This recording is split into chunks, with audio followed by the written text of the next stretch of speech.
What's going on there, guys? We back with another one. I want to talk about this briefly as Dez Bryant is reacting to Micah Parsons demanding a trade from the Dallas Cowboys. And I'm just going to give y'all a little bit. I may even come back and do a longer comprehensive video to break down everything that has happened in this situation. Let me know if you want to see that in the comment section. But basically, what I gathered from what's going on, obviously, contract extensions and negotiation talks often stall, and there's some push and pull on both sides. That's not all too irregular. But the way Jerry went about it, he tried to get Micah Parsons to sign the contract without his agents, lawyers, everybody getting involved, just basically going under the table. And when you see an owner try to do a thing like that, typically they want to make their contract incentive heavy where, okay, he got this amount of sacks, we win this many games, he make a Pro Bowl, we go to the Super Bowl. All that is where you get your money. Trying to make as little guaranteed as possible. That's why he didn't want the right people to read over it. And so we found ourselves here. That's the skinny of it. And we're going to get into what Dez Bryant had to say because he gives him his flowers on how he handled the situation. Let's be. Hey, Micah, what you doing, a message that you sending, the business that you standing on is extremely major, brother. The guys like myself, guys who came before you, we failed. We failed tremendously on standing our ground, due to the lack of knowledge and the lack of support entering a world that we was very unfamiliar with. I remember being in that situation like you. Nervous, scared, don't know which way to go.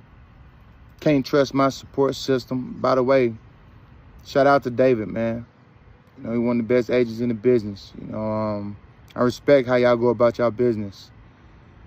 So a huge salute there. But like I was saying, man, much respect to you. For real. Do what's best for you. Do I want to see you with the star in your helmet? Yes, I do. I pray that Jerry and them do what's right, pay you what you deserve. You're an incredible talent. You are a superstar. You are worth every penny that you're asking for.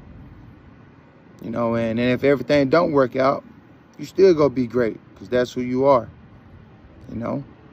So again, I appreciate you. I support you. As I always love, dog. You can tell the Jones family wasn't happy with Micah by the things that were being said. But Jerry Jones may have thought he had a deal done in a conversation with Micah, but he knew that wasn't a deal done the right way. And I think Micah had the conversation because he was eager to be a Cowboy. And he actually went in to have a conversation about leadership that turned into that. And it's fair and also right for him to say, involve my agent. And then David Mulugheta was fully ready to negotiate a contract that was going to be one of the richest in the history of football for a non-quarterback, probably the highest. And this was even before all the other deals were made. And then you get into camp and you're hearing shots taken time after time against Micah. And of course, he gets frustrated. And now everybody has a report about what's going on. And so finally he speaks. And here we are. He doesn't want to be a Cowboy anymore. When you hear Stephen Jones talk, you hear Jerry Jones say things like, we could sign Micah, but there's no guarantee he'd be healthy, throwing him and Dak under the bus prior to training camp. And then I think J.J. Watt put up a tweet and Micah Parsons liked it. I knew we were headed for disaster. One thing that I commend Micah on is showing up the first day of training camp, hugging, kissing the babies, shaking hands with the fans, doing everything that a model Dallas Cowboy would do. Show it's not about y'all. I love being here with y'all. And even with the ongoing contract negotiations going on, I think they handled that like a pro. Always go out there and show your fans the appreciation that you have for them and put the onus on the team. Now everybody's looking at the Jones family like they're crazy. You can't have your best player not compensated. What's this, year 4 for Micah? I mean, young, healthy, probably is about to have his best season that he's had to date, knowing that he went, to Penn State, I believe it was, knowing that the Eagles would do anything to get their hands on Micah Parsons. And you go out there and he may potentially be in your division. You know, he may, again, you have no intention on trading him, right? But you know, at this point, the relationship is bad and you risk losing him for nothing if you keep him. I expect every team in the NFL to have an offer to acquire Micah Parsons. I know some people's mentioned, the Ravens would be a good fit. But honestly, when you're a player like Micah Parsons, any team in the NFL is a good fit.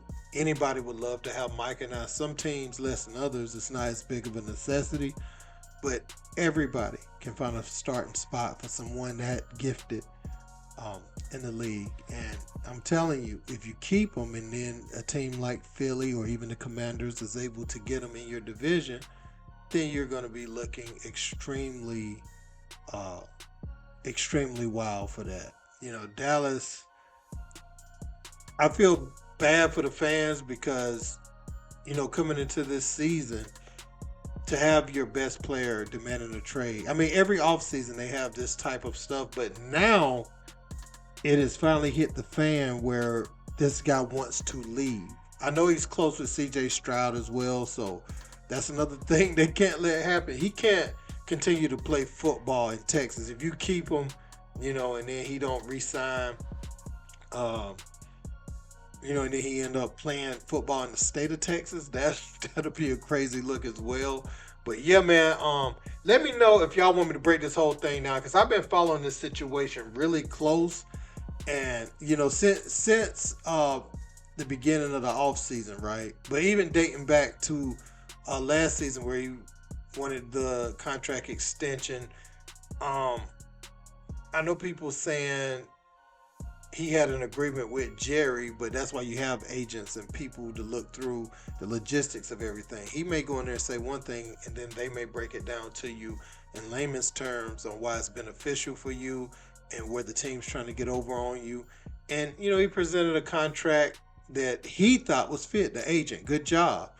And Jerry didn't like the language in that. See, he likes what you can do for him. Now, Shannon and Ocho was right about that. And, yeah, man, just let me know, because I've been following this to a T. So let me know, guys, in the comment section. Don't forget to like, share, and subscribe. Till next time. Peace.